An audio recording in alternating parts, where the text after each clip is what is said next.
8वां सवाल को दूसरे तरीका से बनाया जाए। ठीक है, एपी में दिया है कि, एपी में दिया है कि, ठीक है, ए एन बराबर 4, मतलब एनमा पद कितना दिया है? 4 दे दिया है। एनमा पद कितना दिया है? 4 दिया है। और सार्व अंतर कितना दिया है बाबू? 2। कॉमन डिफरेंस कितना दिया है? 2 दे दिया है। ठीक है, चलिए इसके बाद एन पदों का योग जो है, एन पदों का योग वह -14 दे दिया है। एन पदों का योग कितना दिया है? -14। तो कह रहा है कि पदों की संख्या और प्रथम पद निकालिए, ये क्वेश्चन कह रहा है। ठीक है, चलिए अब इसको बनाएंगे कैसे, यहां ध्यान दो। तो ए एन बराबर कितना दिया है यहाँ पर? 4। ए एन बराबर कितना दिया है? तो ए एन का फॉर्मूला तो पता है तुम लोगों को, क्या होता है? A plus N minus 1 into D बराबर में क्या लिखेंगे? 4। ठीक है, अब देखो ए प्लस एन माइनस 1 गुने डी, डी का मान कितना दिया है? 2, बराबर में कितना होगा? तो ए प्लस 2 को एन से गुना करेंगे तो 2n, और 1 को 2 से गुना करेंगे तो 2, बराबर में कितना आ जाएगा? 4। ठीक है, तो a प्लस 2n बराबर 4 और प्लस 2 होगा कि नहीं होगा? माइनस में 2 है, उसको बराबर के दाएं तरफ भेजेंगे तो प्लस में हो जाएगा 2।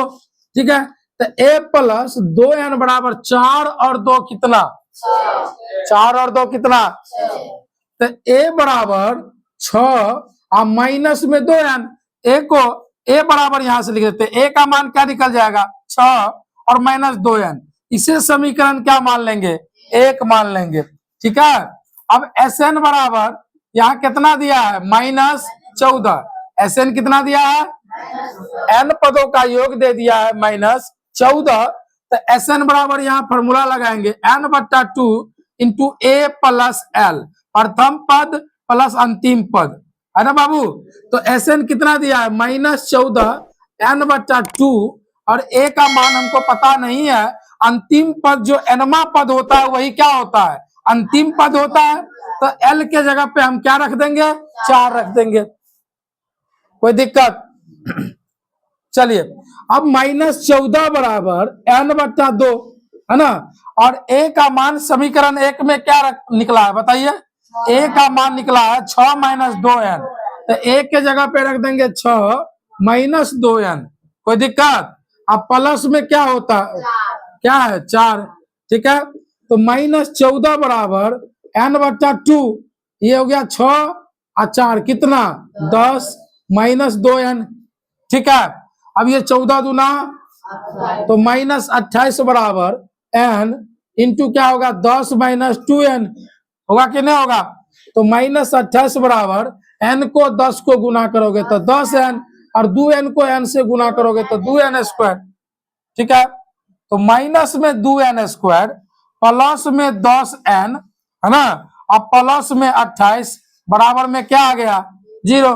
फिर -2 कॉमन कर लोगे, यहाँ बचेगा n², इसमें क्या बचेगा? माइनस में 5n, इसमें बचेगा माइनस में 14 बराबर में 0। क्योंकि माइनस भी कॉमन किए हैं, यहाँ प्लस है, माइनस कॉमन, माइनस से गुना करेंगे तो क्या होगा? माइनस। यहाँ प्लस है, माइनस से गुना करेंगे तो क्या होगा? माइनस होगा। ठीक है, अब ये n² -5n -14 बराबर 0, 0 के बट्टा में अगर -2 देंगे तो वो भी क्या हो जाएगा? 0 हो जाएगा। अब इसका गुणनखंड करना है। क्या करना है? गुणनखंड। तो गुणनखंड करने के लिए क्या करते हैं? तो n² का गुणांक को तीसरे पद से क्या करेंगे? गुना करेंगे। तो n² का गुणांक क्या है? 1, और तीसरा पद क्या है? 14। तो 1 को और 14 को गुना करोगे तो कितना आएगा? और 14 का गुणनखंड करके हमें कितना लाना है? 5 लाना है। तो 7 दूना 14, 7 और 2, 7 में से 2 घटाएंगे तो 5 आएगा कि नहीं आएगा? चलिए, तो n² -7n प्लस 2n -14 बराबर 0। n कॉमन कर लेंगे तो n माइनस क्या हो जाएगा? 7, प्लस 2 कॉमन करेंगे तो n -7 बराबर कितना आ गया? 0। तो दोनों में से एक ही लेना है, n-7 में से एक लेना है, और ये क्या हो जाएगा n+2 बराबर 0। तो n-7 बराबर 0, n बराबर कितना आ गया, और n+2 बराबर 0, n बराबर -2। तो यह माइनस वाला संभव नहीं होगा।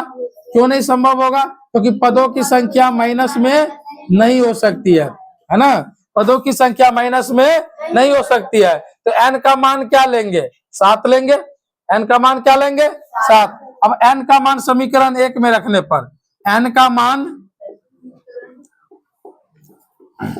समीकरण 1 में रखने पर, 1 में रख दो, तो a बराबर 6 - 2 गुने कितना हो गया 7, n के जगह पे क्या रख देंगे 7, तो 6 - 2 गुने कितना 7, तो a बराबर 6 - 7 दूना 14, a बराबर -8। तो प्रथम पद कितना निकल गया -8, और पदों की संख्या कितना निकल गया 7। तो निकल गया ना, n का मान कितना 7 और a का मान कितना -8। तो बताओ समझ में आया कि नहीं आया? किसी को दिक्कत है?